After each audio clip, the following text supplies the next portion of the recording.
Hello दोस्तों। तो आज मैं आपके लिए कोई स्विंग ट्रेड की अपॉर्चुनिटी नहीं लेके आया हूँ, क्योंकि आज हम इस वीडियो में बात करेंगे कि अपना आने वाला जो वीक है, जो हमारा 26 जनवरी वाला जो वीक है, उसके अंदर क्या होने वाला है। क्योंकि अभी मार्केट में सारे लोग पैनिक की सिचुएशन में है कि मार्केट बहुत ज़्यादा नीचे आ रहा है। तो इस सिचुएशन में हम लोग क्या करें? क्या हमें मार्केट में बने रहना चाहिए? क्या हमें सारे स्टॉक बेच देने चाहिए? क्या करना चाहिए? उस चीज़ के बारे में हम लोग थोड़ा सा समझने की कोशिश करेंगे। थोड़ा इसमें मार्केट साइकोलॉजी की भी बात हो जाएगी और थोड़ा हम टेक्निकली भी बात कर लेंगे कि हमें क्या करना है आगे। तो हम सबसे पहले पूरे मार्केट को एनालाइज करेंगे कि मार्केट आने वाले वीक में क्या कर सकता है। चांसेस देखेंगे कि क्या प्रोबेबिलिटी बन रही है मार्केट की आने वाले वीक में एक्शन करने की। तो वही हो गया हमारा प्राइस एक्शन। तो उसके बारे में हम लोग बात करते हैं। तो सबसे पहले हम देखेंगे जो हाईली वेटेड स्टॉक्स हैं उनके बारे में। तो वो हमको पहले क्या बता रहे हैं। सबसे पहले हम देखते हैं HDFC बैंक के बारे में। HDFC बैंक के बारे में HDFC बैंक के बारे में हम देखेंगे तो सबसे पहले हम जाते हैं हायर टाइम फ्रेम पे। ईयरली टाइम फ्रेम पे जाएंगे तो कुछ खास ऐसा बढ़िया नहीं लग रहा है, कोई भी ऐसा जोन बना हुआ। उसके बाद में जाएंगे हम हाफ ईयरली टाइम फ्रेम पे। हाफ ईयरली टाइम फ्रेम पे देखोगे तो यहाँ पे एक जोन है, पर ठीक है अभी इसको छोड़ते हैं। लोअर टाइम फ्रेम पे हम देख लेंगे कुछ अच्छा जोन बना होगा। तो क्वार्टरली टाइम फ्रेम पे जाएंगे तो क्वार्टरली टाइम फ्रेम पे एक जोन बना हुआ है। अगर आप ये देखोगे तो यहाँ पे ये रहा, ये एक जोन है जिसके अंदर ये एक ग्रीन कैंडल बनी, फिर थोड़ी यहाँ पे बायर सेलर की फाइट हुई, फिर एक ग्रीन कैंडल बनी। तो ये क्या हो गया अपना क्वार्टरली टाइम फ्रेम का एक जोन हो गया, जिसमें अभी प्राइस आ रही है या फिर अभी हम कह सकते हैं कि आ चुकी है। उसके बाद में हम लोअर टाइम फ्रेम पे जाएंगे, मंथली टाइम फ्रेम पे। मंथली टाइम फ्रेम पे भी कुछ ऐसा अच्छा जोन नहीं है, ये एक है पर थोड़ा टेस्टेड जैसा लग रहा है, तो हम इसको छोड़ेंगे, इसको हम कंसीडर नहीं करेंगे। वीकली टाइम फ्रेम पे जाएंगे तो आप देखोगे तो यहाँ पे एक काफी अच्छा एक जोन बना हुआ है यहाँ पे वीकली का, यानी प्राइस पहले नीचे आई फिर ऊपर गई। काफी सही जोन है ये, क्वार्टरली टाइम फ्रेम के अंदर में बना हुआ एक वीकली का। यानी कि चांसेज हैं कि जो अपना HDFC बैंक है वो थोड़ा और डाउन आए, 5-6% यहाँ तक आए और फिर एक रिकवरी दे। ये अपना हो गया HDFC बैंक, यानी कि HDFC बैंक अभी क्या आ चुका है, क्वार्टरली जोन के अंदर आ चुका है। ये हम अभी मान के चलेंगे। उसके बाद में हम देखते हैं रिलायंस को।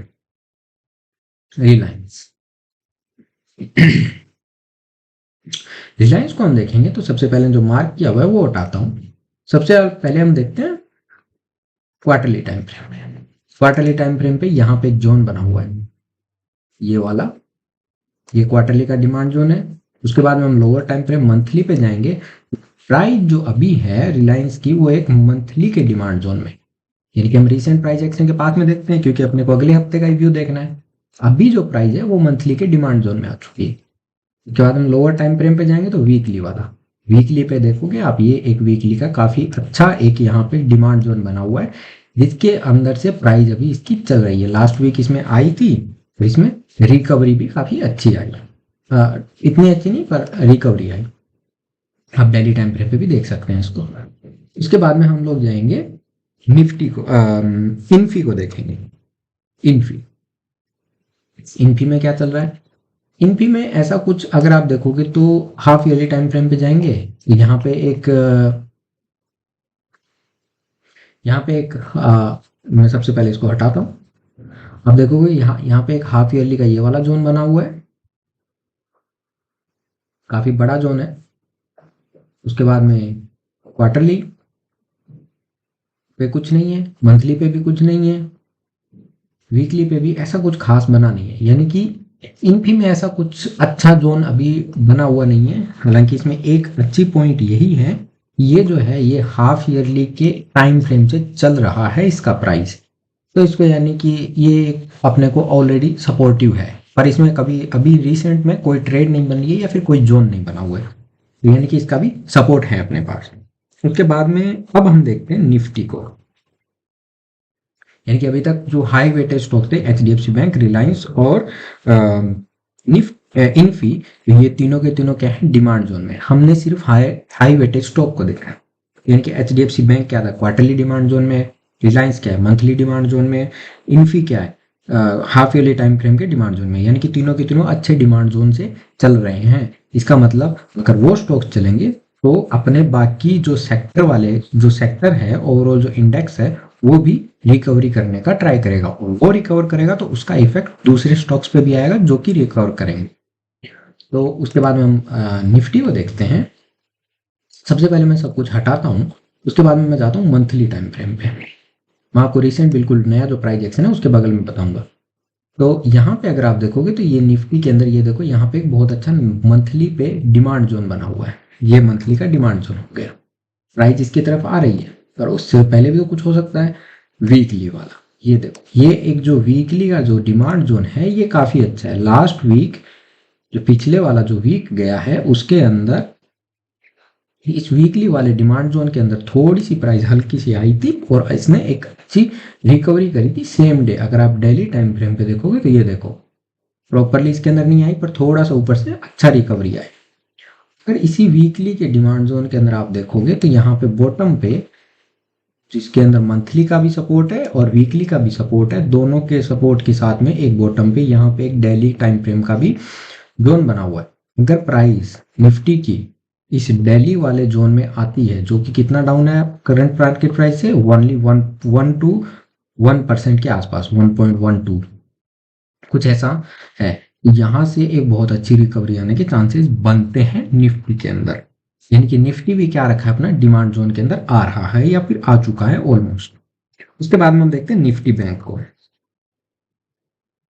निफ्टी बैंक निफ्टी बैंक में ऐसा कुछ अभी मैंने देखा तो इसके अंदर कोई ऐसा कोई खास डिमांड जो नहीं बना हुआ है, तो मैं इसको ज़्यादा कुछ एक्सप्लेन करने के लिए है भी नहीं इसमें। पर यहाँ पे एक वीकली का ये वाला डिमांड जोन है, ये डिमांड जोन इतना अच्छा नहीं है पर हम कंसिडर कर सकते हैं इसको, सिर्फ एक कंडीशन के अंदर कंसिडर कर रहे हैं, क्योंकि निफ्टी डिमांड जोन के अंदर आ रहा है, एचडीएफसी बैंक डिमांड जोन के अंदर आ रहा है, रिलायंस डिमांड जोन के अंदर आ रहा है और इन्फी भी डिमांड जोन से चल रहा है। तो यानी कि ये चारों जो हैं ये डिमांड जोन के अंदर आ रहे हैं, उनका इफेक्ट बैंक निफ्टी पर भी आएगा। और बैंक निफ्टी के अंदर एक इतना अच्छा डिमांड जोन नहीं है पर डिमांड जोन है, तो उससे वो ऑटोमेटिकली बाकी चीज़ों से इफेक्ट होके ये डिमांड जोन ऑटोमेटिकली अच्छा बन जाएगा और यहाँ से बैंक निफ्टी भी क्या कर सकता है, रिकवरी कर सकता है। तो ये बैंक निफ्टी की सिचुएशन है।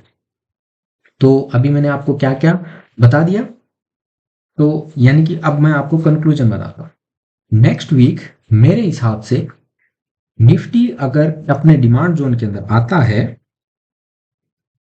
अगर निफ्टी ये अपने इस डेली वाले डिमांड जोन के अंदर या फिर इस वीकली में थोड़ा सा एंटर होके अगर नीचे आके रिकवरी करता है, तो मुझे लगता है यहाँ से बिल्कुल इसमें शार्प रिकवरी आ सकती है। क्यों आ सकती है? क्योंकि अगर आप यहाँ देखोगे तो एचडीएफसी बैंक अपने इस वीकली डिमांड जोन में आ जाए, निफ्टी अपने इस वीकली डिमांड जोन के अंदर आ जाए। मैं यहाँ पे बाकी और लगाता हूँ, ये वाला लगाता हूँ यहाँ पे। उसके बाद में यहाँ पे लगाता हूँ मैं एचडीएफसी बैंक,